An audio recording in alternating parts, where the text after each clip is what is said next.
Good morning, DXN. My name is Ananda Masli, Bagalkot, Karnataka State. My mobile number is 9242494770. ಮನೋವಿಜ್ಞಾನಿ ಆಗಿದ್ದಂತಹ ಜಗತ್ಪ್ರಸಿದ್ಧ ಮನೋವಿಜ್ಞಾನಿ, ನರಮಂಡಲಗಳ ತಜ್ಞ Sigmund fried ಅನ್ನುವಂಥ ವ್ಯಕ್ತಿ ಬಗ್ಗೆ ಒಂದು ಸ್ವಲ್ಪ ತಿಳ್ಕೊಳ್ಳೋಣ. ಸಿಗ್ಮಂಡ್ ಫ್ರೈಡ್ ಮನೋವಿಜ್ಞಾನ ಮತ್ತು ನರಮಂಡಲಗಳಿಗೆ ವಿಶೇಷವಾದ ಅಧ್ಯಯನವನ್ನು ಮಾಡಿದವರು. ಭಾಳ ದೊಡ್ಡ ವ್ಯಕ್ತಿ ಆ ವಿಷಯದಲ್ಲಿ, ಆ ಸಬ್ಜೆಕ್ಟ್ನಲ್ಲಿ ಬಹಳ ದೊಡ್ಡ ವ್ಯಕ್ತಿ. ಆ್ಯಂಡ್ ಭಾಳ ನಾಲೆಜ್ ಇತ್ತು ಅವರಿಗೆ. ಅವ್ರು ಹೇಳ್ತಿದ್ರು, ಹೆಂಗ್ರಿ ನಾವು ಆರಾಮಿರ್ಬೇಕಾದ್ರೆ ಏನು ಮಾಡ್ಬೇಕ್ರಿ ಅಂತ ಕೇಳಿದ್ರೆ ಅವ್ರು ಏನು ಹೇಳ್ತಿದ್ರು ಅಂದ್ರೆ, ಸಹಜವಾಗಿರ್ರಿಪ್ಪ, ನಿಮಗೇನು ಮಾಡ್ಬೇಕು ಅನಿಸ್ತದ ಅದನ್ನು ಮಾಡ್ರಿ, ಸುಳ್ಳು ಹೇಳಬೇಡ್ರಿ, ಮೋಸ ಮಾಡಬೇಡ್ರಿ, ಅನ್ಯಾಯ ಮಾಡಬೇಡ್ರಿ, ಇನ್ನೊಬ್ಬರ ಮನಸ್ಸನ್ನು ನೋಯಿಸಬೇಡ್ರಿ, ಇಂಥ ವಿಷಯಗಳನ್ನು ಹೇಳ್ತಿದ್ರು ಅವರು. ಸಹಜವಾಗಿರ್ರಿ, ನೀವೇನು ಅದಕ್ಕೆ ಸ್ಪೆಷಲ್ಲಾಗಿ ಏನು ಮಾಡುವ ಅವಶ್ಯಕತೆ ಇಲ್ಲ ಅಂತ ಹೇಳ್ತಿದ್ರು ಅವರು. ಒಂದು ಸಲ ಏನು ಹೇಳಿದ್ರಂದ್ರೆ,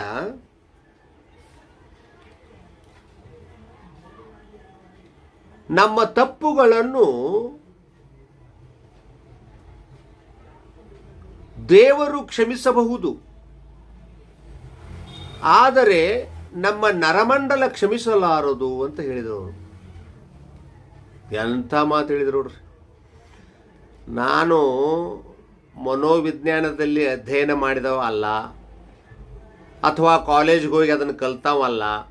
ಆದರೆ ನಾನು ಈ ಜ್ಯೋತಿಷ್ಯವನ್ನು ಅಧ್ಯಯನ ಮಾಡುವಾಗ ಈ ಮನೋವಿಜ್ಞಾನಕ್ಕೆ ಸಂಬಂಧಪಟ್ಟಂತಹ ಕೆಲವು ವಿಚಾರಗಳು ಅಲ್ಲಿ ಬಂದವು.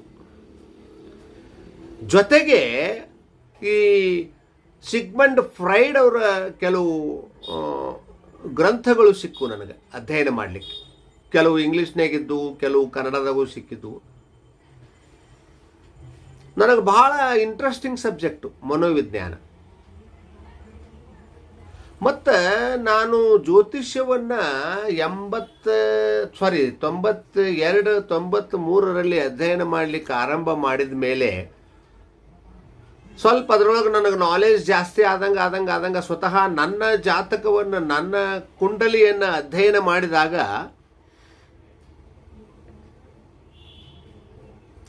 ನನ್ನಲ್ಲಿ ಸಿಕ್ಸ್ತ್ ಸೆನ್ಸು ಒಂದಷ್ಟು ಜಾಗೃತ ಆಗಿದೆ ಅಂತ ಗೊತ್ತಾಗುತ್ತೆ ನನಗೆ. ಸಿಕ್ಸ್ತ್ ಸೆನ್ಸ್ ಇರುವುದೇ 5 ಎಲ್ಲರಿಗೂ. ಬಟ್ ಸಿಕ್ಸ್ತ್ ಸೆನ್ಸ್ ಕೆಲವೊಬ್ಬರಿಗೆ ಜಾಗೃತ ಆಗಿರ್ತದೆ, ಕೆಲವರಿಗೆ ಬೈ ಬರ್ತ್ ಆಗಿರ್ತದೆ, ಕೆಲವರಿಗೆ ಸಾಧನೆಯನ್ನು ಮಾಡಿದ ನಂತರ ಅದು ಸಿಗ್ತದೆ. ಆ ಸಿಕ್ಸ್ತ್ ಸೆನ್ಸ್ ಅಂದರೆ ಏನಪ್ಪ ಅಂತಂದ್ರೆ, ಸಾಮಾನ್ಯ ಜನರಿಗೆ ತಿಳಿಯುವುದಕ್ಕಿಂತ ವಿಶೇಷವಾಗಿ ಮತ್ತು ಬೇಗನೆ ಅರ್ಥ ಆಗುತ್ತೆ.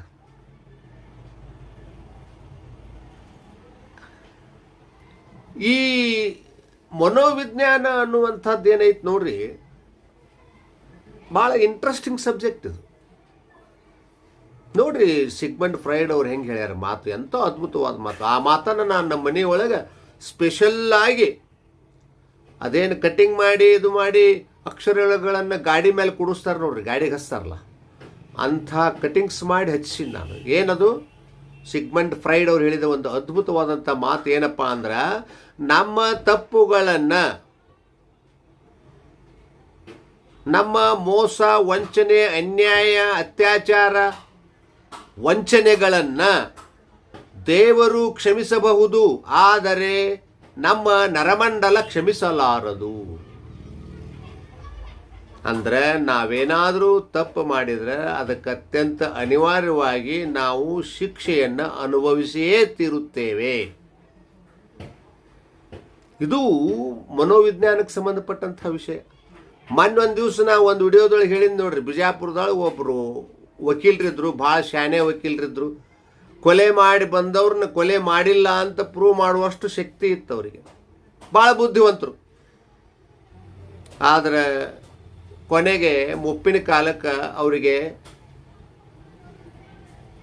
ಮೆಂಟಲಿ ಡಿಸ್ಟರ್ಬ್ ಆದರು. ತಮ್ಮ ಕೂದಲ ಹಿಂಗೆ ಕಿತ್ಕೊಂಡು ಹಿಂಗೆ ಹೊತ್ತು ಊದ್ತಿದ್ರಂತ. ಯಾಕೆ ಹಂಗಾಗತ್ತಂದ್ರೆ ನಮಗಿರುವುದೇ ಒಂದು ಮೆದುಳು. ಭಾಳ ಭಾಳ ಭಾಳ ಭಾಳ ಸಂಕೀರ್ಣವಾಗೈತೆ ಅದು ಮೆದುಳು. ಭಾಳ ಅದ್ಭುತವಾಗೈತೆ. ಮನುಷ್ಯರು ಅದನ್ನು ತಯಾರು ಮಾಡಲಿಕ್ಕೆ ಸಾಧ್ಯವೇ ಇಲ್ಲ. ಅಂಥ ಅದ್ಭುತವಾದಂತಹ ಒಂದು ಮೆದುಳು ಸರಿಯಾಗಿ ನಾವು ಅದಕ್ಕೆ ಕೆಲಸ ಕೊಡಲಿಲ್ಲ ಅಂದ್ರೆ, ಅನಾವಶ್ಯಕ ವಿಷಯಗಳನ್ನು ಬಹಳಷ್ಟು ಅದ್ರ ಮೇಲೆ ಹೇರಿದೀವಪ್ಪ ಅಂತಂದ್ರೆ ಕೊನೆಗೆ ಅದು ಒಂದು ನಮೂನಿ ಭದ್ರ ಕೆಲಸ ಮಾಡೋಕ್ಕೆ ಸ್ಟಾರ್ಟ್ ಮಾಡುತ್ತೆ. ಫಾರ್ ಎಕ್ಸಾಂಪಲ್ಲು ನಮ್ಮ ಮೊಬೈಲ್ ಒಳಗೆ ಭಾಳಷ್ಟು ಸ್ಟೋರೇಜ್ ಇತ್ತಂದ್ರೆ ನೋಡ್ರಿ, ಎ ಹೊಡೆದ್ರೆ ಬಿ ಮೂಡ್ತದೆ, ಬಿ ಹೊಡೆದ್ರೆ ಸಿ ಮೂಡ್ತದೆ, ಸಿ ಹೊಡೆದ್ರೆ ಎಕ್ಸ್ ಮೂಡ್ತದೆ, ಇನ್ನೇನೋ ಮೂಡ್ತದೆ. ಕಂಪ್ಯೂಟರ್ಗಳು ಹಂಗೆ ಹಾಕ್ತಾವೆ ಒಂದೊಂದು ಸಲ. ಅವು ಭಾಳ ಲೋಡ್ ಆದವು ಅಂದ್ರೆ, ಅವುಗಳಲ್ಲಿ ಏನಾದರೂ ದೋಷಗಳು ಲೋಪಗಳು ಬಂದು ಅಂದ್ರೆ ಅವಾಗ ಅವು ಏನೇನಾರ ಅಡ್ಡ ಕೆಲಸ ಮಾಡೋಕ್ಕೆ ಸ್ಟಾರ್ಟ್ ಮಾಡ್ತಾವೆ. ಬಿ ಟೈಪ್ ಮಾಡಿದ್ರೆ ಕೆ ಮೂಡ್ತದೆ. ಹಂಗಾಗಿಬಿಡ್ತದೆ ನಮ್ಮ ಮೈಂಡು.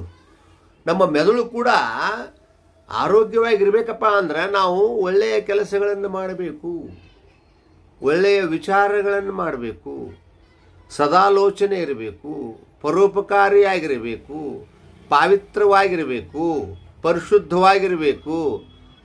ಅದೆಲ್ಲ ಬಿಡ್ತೀವಿ, ನಮ್ಮ ಮನಸ್ಸಿಗೆ ಬಂದಂಗೆ ಮಾಡ್ತೀವಿ. ನಾವು ಯಾರಿಗೂ ಗೊತ್ತಿರ್ಲಾರ್ದಂಗೆ ನಾವು ಏನಾರ ಮಾಡ್ತೀವಿ ಅಂತ ತಿಳ್ಕೊಂಡಂದ್ರೆ ನೋ. ನಿಮ್ಮ ಮನಸ್ಸಿಗೆ, ನಿಮ್ಮ ಮೆದುಳಿಗೆ ಗೊತ್ತಿರ್ಲಾರ್ದಂಗೆ ನೀವೇನು ಕೆಲಸ ಮಾಡ್ಲಿಕ್ಕೆ ಸಾಧ್ಯದ? Not at all. ದಯವಿಟ್ಟು ಅರ್ಥ ಮಾಡ್ಕೊಳ್ರಿ. ಇನ್ನೂವರೆಗೂ ನೀವು ಹೆಂಗೆ ಜೀವನ ಮಾಡಿದ್ರು ಆಗಿ ಹೋಯ್ತು, ಮಾಡಿ ಹೋಯ್ತು. ಇನ್ನು ಮುಂದಾದರೂ ಒಳ್ಳೆಯ ಕೆಲಸಗಳನ್ನು ಮಾಡಿಕೊಡ್ರಿ. ಅಥವಾ ಏನಾದರೂ ಜೀವನದೊಳಗೆ ತಪ್ಪುಗಳನ್ನು ಮಾಡಿದ್ರೆ ಅವುಗಳಿಗೆ ಪ್ರಾಯಶ್ಚಿತ್ತವನ್ನು ಮಾಡಿಕೊಡ್ರಿ.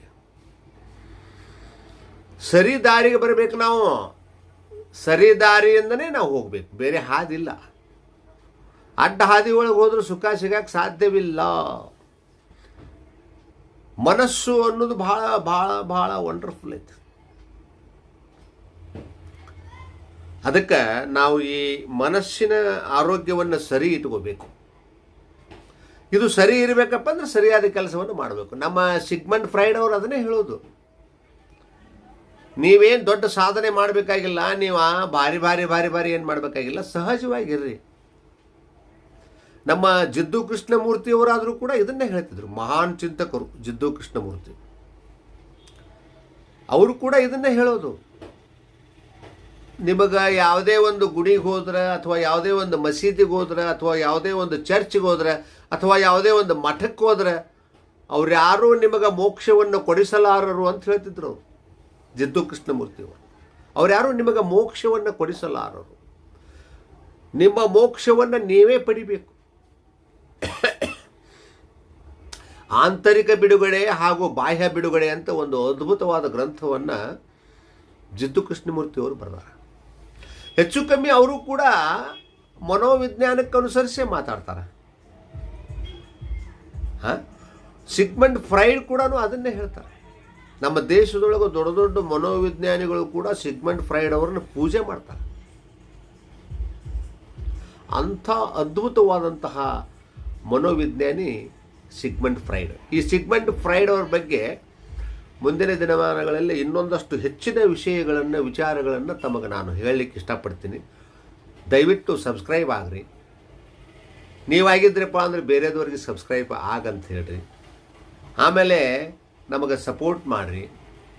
ನೀವು ಸಬ್ಸ್ಕ್ರೈಬ್ ಆಗೋದ್ರಿಂದ ಏನು ಲಾಭಪ್ಪ ಅಂತ ಕೇಳಿದ್ರೆ, ನೀವು ಯೂಟ್ಯೂಬಿಗೆ ಹೋದ್ರಪ್ಪ ಅಂದರೆ ಬಾಟಮ್ದೊಳಗೆ ಒಂದು ಸಬ್ಸ್ಕ್ರಿಪ್ಷನ್ ಅಂತ ಇರ್ತದೆ. ಅಲ್ಲಿ ಕ್ಲಿಕ್ ಮಾಡಿದ್ರಪ್ಪ ಅಂದ್ರೆ ನನ್ನ ಒಂದು ಫೋಟೋ ಬರ್ತದೆ, ಮೇಲ್ಗಡೆ ಬರ್ತದೆ, ಒಂದು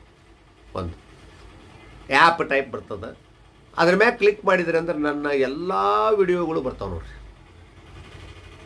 ಜನವರಿ 13ನೇ ತಾರೀಕಿಗೆ ಆರಂಭ ಮಾಡಿದಂಥ ನನ್ನ ವಿಡಿಯೋಗಳು ಇಲ್ಲಿವರೆಗೂ ನಾನು ಎಷ್ಟು ವಿಡಿಯೋಗಳನ್ನು ಮಾಡಿದ್ದೀನಿ ಅವೆಲ್ಲ ವಿಡಿಯೋಗಳು ಸಿಗ್ತಾವೆ. ನಿಮಗೆ ಸೌಡಿ ಆದಾಗ, ಅನುಕೂಲ ಆದಾಗ, ಫ್ರೀ ಆದಾಗ ನೋಡಲಿಕ್ಕೆ ಅನುಕೂಲ ಆಗ್ತದೆ. ದಯವಿಟ್ಟು ನಾನು ರಿಕ್ವೆಸ್ಟ್ ಮಾಡ್ಕೊಳ್ಳೋದೇನಪ್ಪ ಅಂತಂದರೆ ಸಬ್ಸ್ಕ್ರೈಬ್ ಆಗ್ರಿ, ಸಪೋರ್ಟ್ ಮಾಡಿರಿ, ಲೈಕ್ ಮಾಡಿರಿ, ಶೇರ್